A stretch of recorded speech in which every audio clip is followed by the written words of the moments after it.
Halo teman-teman, pada video kali ini kita akan membahas mengenai pendekatan baru Lagrangian dan Hamiltonian.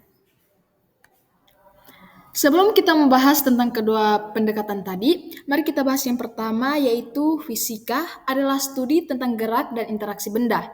Hukum Newton telah membantu kita memahami dinamika benda secara langsung melalui gaya dan percepatan. Namun, pendekatan berbasis gaya terkadang sulit diterapkan pada sistem kompleks. Tujuan dari pendekatan baru ini, yaitu Lagrangian dan Hamiltonian, adalah metode yang fleksibel untuk memahami sistem fisika, terutama yang melibatkan banyak variabel atau energi kompleks. Hukum Newton adalah percepatan sebuah benda berbanding lurus dengan gaya yang bekerja padanya dan berbanding terbalik dengan masanya. Rumus dari hukum Newton adalah F sama dengan M dikali A, yang dimana M adalah massa dengan satuan kilogram, A adalah percepatan dengan satuan meter per sekund kuadrat, dan F adalah gaya dengan satuan Newton. Contohnya adalah sebuah bola jatuh bebas karena gaya gravitasi. Nah, rumus gaya gravitasi yaitu F dikali M kali G, di mana F adalah gaya dan M adalah massa dan G adalah gravitasi. Metode ini efektif untuk sistem sederhana seperti jatuh bebas atau gerak linear. Yang berikut pada kelebihan dan kekurangan dari hukum Newton. Kita lihat yang pertama pada kelebihan. Kelebihan yang pertama, mudah dipahami dan diterapkan. Konsep hukum Newton cukup sederhana dan dapat digunakan dalam berbagai aspek kehidupan sehari-hari. Kelebihan yang kedua, dapat diuji dan diverifikasi. Eksperimen telah berulang kali membuktikan keakuratan hukum Newton dalam menjelaskan fenomena fisika. Nah, yang berikut yaitu pada kelemahan. Kelemahan dari hukum Newton yaitu kurang akurat dalam kecepatan relativistik. Ketika benda bergerak mendekati kecepatan cahaya, hukum ini tidak berlaku dan harus digantikan oleh teori relativitas Einstein. Nah, kita akan masuk pada pendekatan Lagrangian. Nah, pendekatan ini berfokus pada analisis suatu sistem, bukan gaya yang bekerja pada benda. Lagrangian adalah fungsi yang menggambarkan perbedaan antara energi titik dan energi potensial suatu sistem. Secara matematis, rumusnya dituliskan sebagai L sama dengan T kurang V, di mana energi kinetik adalah energi yang dimiliki oleh benda karena geraknya. Biasanya dirumuskan sebagai T sama dengan 1/2 mv pangkat 2. Nah, di sini M adalah massa benda dengan satuan kilogram, V adalah kecepatan benda dengan satuan meter per sekon. Nah, yang kedua yaitu energi potensial. Energi yang dimiliki oleh benda karena posisinya dalam medan gaya. Misalnya V sama dengan mgh untuk energi potensial gravitasi, di mana M sama dengan massa benda dengan satuan kilogram, G adalah percepatan gravitasi meter per sekon kuadrat, H adalah ketinggian benda dari titik referensi dengan satuan meter. Nah, keuntungan dari pendekatan Lagrangian ini yaitu pendekatan ini memungkinkan penggunaan koordinat generalisasi, misalnya koordinat polar dan silinder, untuk menyederhanakan masalah fisika kompleks.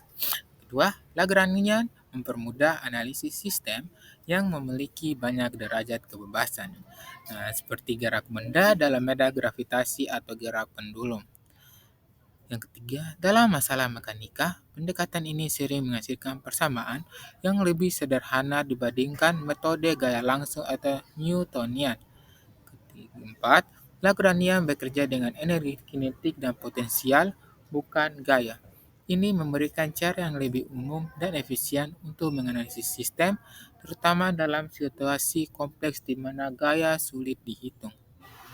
Yang terakhir atau yang kelima, kita dapat memilih koordinat apapun yang sesuai untuk sistem sehingga lebih fleksibel dibandingkan pendekatan Newtonian. Nah, contoh aplikasinya itu pendekatan Lagrangian digunakan dalam berbagai bidang ilmu untuk memahami dan memprediksi dinamika sistem. Pendekatan Lagrangian digunakan untuk mempelajari gerak benda seperti planet dan satelit. Dalam astrodinamika, pendekatan ini membantu memodelkan energi kinetik dan potensial untuk memprediksi lintasan orbit.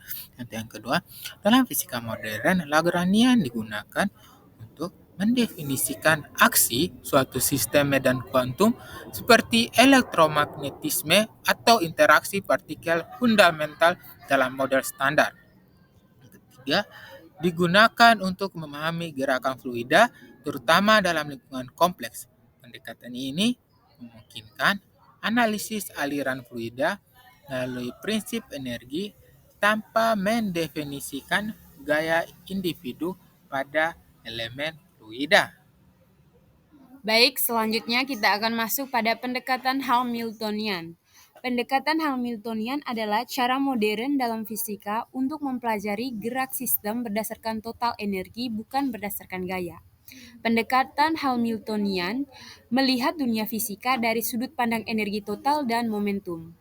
Berbeda dari Newton yang mengandalkan gaya atau Lagrangian yang mengandalkan selisih energi atau energi kinetik dikurangi energi potensial.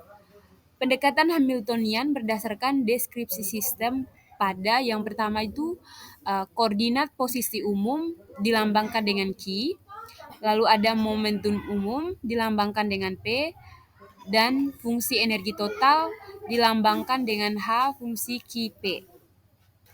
Persamaan Hamiltonian yaitu H sama dengan T ditambah V. Dalam mekanika Hamilton dapat juga ditulis menjadi H QP sama dengan P dot Q dot kurang L Q Q dot. Selanjutnya, keuntungan pendekatan Hamiltonian. Yang pertama, dalam banyak kasus, Hamiltonian menggambarkan energi total dari sebuah sistem. Dengan mengetahui Hamiltonian, dapat memahami bagaimana energi dalam sistem berubah seiring waktu. Yang kedua, Hamiltonian digunakan untuk menurunkan persamaan Hamilton yang merupakan alternatif dari persamaan gerak Newton. Pendekatan ini lebih elegan untuk mempelajari sistem fisik yang kompleks seperti sistem dengan banyak derajat kebebasan. Yang ketiga, dalam mekanika kuantum, Hamiltonian menjadi operator penting yang digunakan dalam persamaan Schrödinger untuk menggambarkan evolusi waktu dari fungsi gelombang. Lalu yang keempat, jika Hamiltonian tidak secara eksplisit bergantung pada waktu, maka energi sistem bersifat konstan atau dikonservasi. Hal ini membantu dalam mempelajari sistem fisik yang stabil. Selanjutnya, konsep Hamiltonian dapat diperluas ke teori medan dan fisika modern seperti teori relativitas dan teori kuantum medan.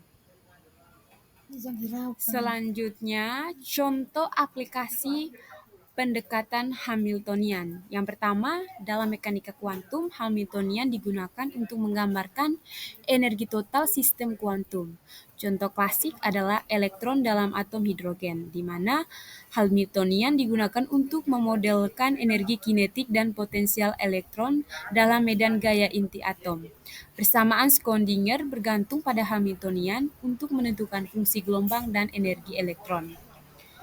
Yang kedua, dalam mekanika klasik, pendekatan Hamiltonian digunakan untuk menganalisis gerakan benda dalam sistem dinamis. Misalnya, gerakan pendulum sederhana dapat direpresentasikan melalui persamaan Hamilton untuk memahami energi kinetik dan energi potensialnya, serta evolusi waktu gerakannya.